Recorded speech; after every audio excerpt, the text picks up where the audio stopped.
The White House says it will now be more aggressive in trying to steer the debate in Washington. This new approach meant to counter the president's sagging poll numbers since taking office. According to Rasmussen polls, the percentage of voters who strongly disapprove of what the president's doing has fallen over the last 13 months, while those who strongly disapprove of his performance have surged. Joining us now, former White House and Republican National Committee spokesperson Alex Conant and Democratic consultant Kelly Bingel, the former chief of staff to Arkansas Senator Blanche Lincoln. The criticism, Kelly, during the first year of the Obama administration is that whenever they ran into a problem, they wanted to move public opinion, they trotted out the president to give another speech. Is this a repudiation of that policy? I think as your own correspondent at the White House said just a few minutes ago, John, you're just seeing a subtle tacking of the president's strategy. Certainly the president is the best communicator for anyone in the Democratic Party at this point, but there are many other effective messengers, and certainly there's no one better on foreign policy than Vice President Biden, who spent many years as chairman of the Senate Foreign Relations Committee. He's an expert on foreign policy, and what we saw him do this weekend in taking on former Vice President Cheney, he was a very effective messenger on how strong this administration has been on taking on terrorism. And I hope we see more of it, because he was a very effective communicator this weekend. I wasn't watching Alex, but I think I heard a chuckle there. You don't think that the vice president is a good spokesman? Well, look, I mean, clearly the administration has been outflanked over the last year a little bit, but at the end of the day, this is not a communications problem. They have policy problems. The American people do not agree with their approach to trying terrorists in civilian courts. They don't agree with the stimulus package, which ultimately didn't create the jobs that the administration promised it would create. And they don't like the health care overhaul that the Democrats are trying to push through Congress right now. And no amount of interviews, no amount of surrogates, no amount of speeches is going to change that. So ultimately, they need to go back and bring Republicans to the table, take a hard look at their policies, and try to come up with something new. It's not just spin. Kelly, is it possible that Americans like this president personally but don't like his policy? Well, I think just as we saw with former President George Bush, the Americans do like this president. This president, just like our former president, is somebody that you'd want to have over to dinner. You'd want to sit around the kitchen table and talk to this, because he's a very genuinely good person, just like our former president.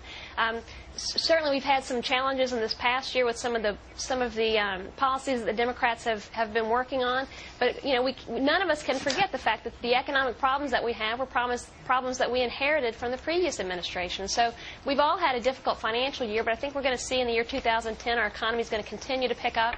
Democrats are going to stay on message. We do need to make some refinements on our health care policy, and we'll see Democrats continue to work on that.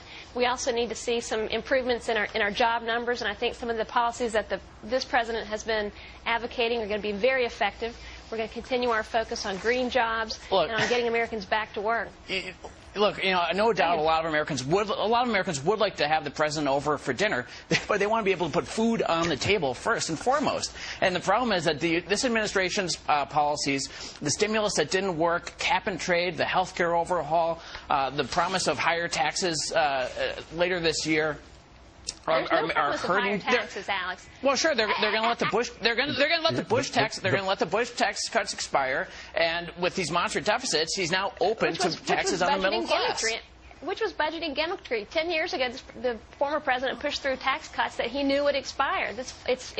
It's fake accounting, right? And we should have never pursued that in the first place. Republicans would like to extend those tax cuts. They don't think we should be raising taxes on anybody in the middle of a recession or the economic downturn that we're in right now. Alex, Alex, let me ask you this. You dealt with the press corps in the White House.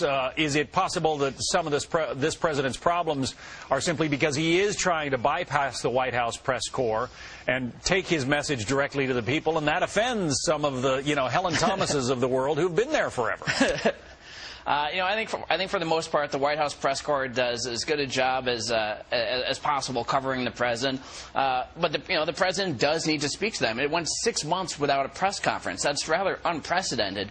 And then he had one last week. I think more interaction with the White House press corps, because he has to answer tough questions. The American people have tough questions for the president, and the press corps is going to ask him those tough questions if he lets them.